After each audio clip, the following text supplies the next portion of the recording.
So Newcastle United are reportedly willing to break the bank and smash their transfer record and potentially pay in excess of £20 million for a new striker.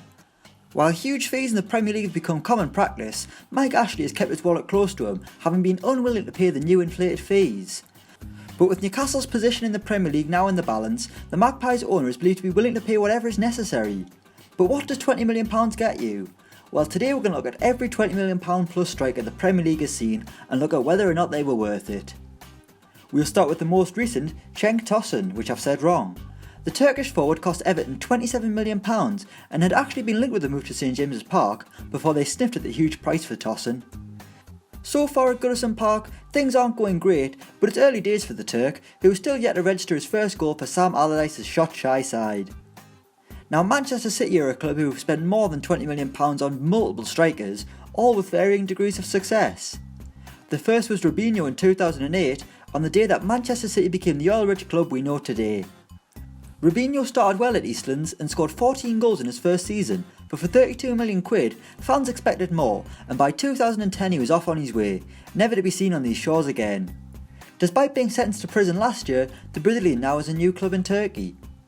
Emmanuel Adebayor also cost Man City in excess of £20 million, paying the Gunners £25 million in 2009. Another man who spent a season and a half at City, Adebayor also scored 14 goals in his first season, then went to pot in the second campaign. Considering £25 million was a lot in 2009, this wasn't worth it. Carlos Tevez' arrival at the Etihad was much more significant, and although he had his problems that included refusing to play football, Tevez was a success at the Etihad, scoring goals aplenty and playing a role in helping them win the Premier League title in 2012, scoring 58 league goals during his 4 years there. A problem player, but worth the money. Now Sergio Aguero was the real deal, costing £38 million from Atletico Madrid in 2011. The Argentinian is an iconic figure at Man City, and is now the club's all-time leading goal scorer, an incredible achievement from an incredible player. Just think how much it cost in today's market. Edin Dzeko moved to Man City in January 2011 for £27 million, and despite its initial woes, also proved to be worth the money, finding the net 72 times for the club before leaving, although the Bosnian maybe doesn't get the credit he deserves for his time at City.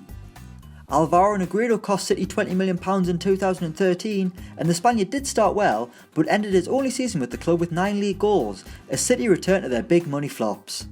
Speaking of which, they also spent £22 million on Stefan Jovetic, who spent most of his days out injured, and an initial £25 million on Wilfried Bony, who pretty much killed his career with the move to the Etihad. £22 million Mario Balotelli provided banter during his years, which some fans will argue made him worth every penny, but considering the price of Premier League survival these days, clubs will probably want someone a bit more reliable. And the final striker Man City have paid more than £20 million on is Gabriel Jesus, who's been a revelation since arriving from Palmeiras for £27 million, with his eyebrows being the only questionable aspect. On to Tottenham now, and Spurs have only spent more than £20 million on a striker once. Although I suppose they haven't had to worry about that over the past few years since the emergence of Harry Kane, who'd probably cost near £200 million if he were to leave Spurs now. However, in 2013 they paid £26 million for Roberto Soldado, and my word was that a bad bit of business, with the Spaniard scoring just 7 goals in 52 Premier League outings, and this is exactly why Spurs fans must thank God every night for Harry Kane. Arsene Wenger is a man who isn't too privy to spending lots of cash, summed up by the fact he's only spent more than £20 million on a striker once, and that was last summer when Alexander Lacazette arrived for £46 million. But in Wenger's defence, he did get Van Persie for less than £3 million and Henry for 11, so it's not like he's just allergic to strikers. Lacazette has been a funny one and will probably end up being worth it when they're going to sort themselves out and start competing again, whenever that may be. One club that's had zero success with £20 million plus strikers is Leicester, who twice have spent big bucks on a forward, and both times got nothing for their investment. Of course, both deals came after their epic Premier League title win, with Islam Slimani arriving in the summer of 2016 for £28 million. 18 months on, and the Algerian is being heavily linked with the move away from the King Power, which should tell you all you need to know about his time at Leicester. Kelechi Iheanacho with the second big money striker, joining this summer from Man City for a whopping £25 million. The Nigerian is yet to net a Premier League goal for the club, showing just how difficult it is to get value for a striker. Even £20 million might not guarantee the goals you crave. Championship side Aston Villa spent £20 million back in the day, bringing in Darren Bent from Sunderland in a deal that potentially rose to £24 million, showcasing the inflated fees you have to pay for English players, even in 2011. Was Bent worth it? Not that much certainly. scoring some key goals for the club but never hitting double figures in the league. Crystal Palace knew how much they needed a mega money striker last season, forking out a potential £32 million for Christian Benteke from Liverpool, who twice has cost in excess of £20 million. His time at Liverpool wasn't worth the money, but Palace fans will certainly argue the Belgian was worth it at Selhurst Park, especially in the first season, scoring 15 goals as they avoided relegation. Of course, this season isn't going quite as well for Benteke, which is not what you expect for £30 million. Speaking of Liverpool, Benteke isn't their only £20 million plus striker. There have been 4 more with varying degrees of success.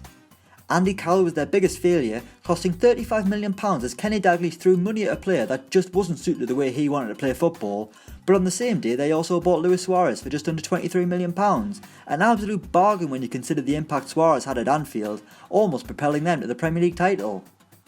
Bobby Firmino cost £29 million in 2015 and has been a brilliant signing, as now part of one of the catchiest and most annoying chants the Premier League has ever seen.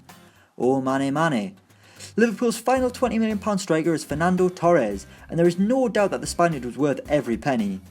During his days at Anfield, Torres scored 65 league goals in 102 games, a brilliant record that became tarnished when he made his second big money move, costing Chelsea £50 million, where he only managed 20 league goals in 110 games. Oh dear. Chelsea have been hit and miss when it comes to strikers costing more than £20 million. Andrei Shevchenko was arguably the biggest disappointment, costing £30 million in 2006, during a time when he was one of the hottest strikers in Europe. Sadly though, it just didn't happen for the Ukrainian at Stamford Bridge, who scored just 9 league goals. Michy Batshuayi cost a little bit more than that at £33 million, but hasn't done much better, barely getting any playing time despite his lofty fee. Then we come to Alvaro Morata, Chelsea's record signing at £58 million, who some fans have written off after a disappointing winter period. However, this might be a bit premature and Morata will surely come good once again, or at least you'd like to think so for £58 million. The man Morata replaced was Diego Costa, who cost £32 million in 2014. Now Costa was worth that money. He was Raj most of the time, but his goals helped Chelsea win 2 league titles during his time there. Then we've got Didier Drogba, a Chelsea legend who arrived for £24 million. No doubt that the Blues got their money worth, with Drogba finding the net more than 100 times for Chelsea. And finally, the team with the most success when it comes to £20 million plus strikers is Manchester United, because they haven't bought a bad one.